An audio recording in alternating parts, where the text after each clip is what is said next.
الفصل الأول: فاجعة على الطريق السريع. في غرفة جلوس موحشة تخيم عليها عتمة مطبقة، جلس 3 شباب كتماثيل صامتة. النور الوحيد المتسرب إلى هذا الفضاء الكئيب كان من شاشة تلفاز قديم يضيء المكان بضوء أزرق باهت، كشبح يتراقص على الجدران والأثاث المتهالك. أمامهم يعرض جهاز تسجيل فيديو بصوت مكتوم، خبرا مسجلا من الماضي، ولكنه ما زال يتردد صداه في الحاضر كجرح مفتوح.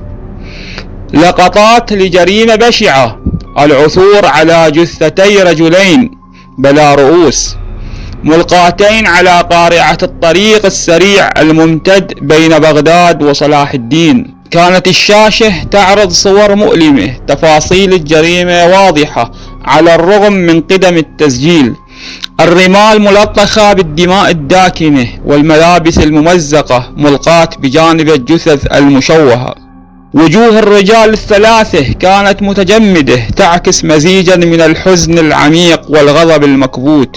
عيونهم مثبتة على الشاشة، ولكن يبدو أنهم لا يرون حقا ما يعرض، بل يغوصون في ذكريات أليمة، يستعيدون لحظات فقد وفجيعة لا تمحوها الأيام. في زاوية الغرفة القصية وسط الظلال المتكاثفة كان يسمع أنين خافت متقطع يمزق صمت المكان، صوت بكاء مكتوم، محاولة يائسة لإخماد نار الحزن المستعرة في الصدر.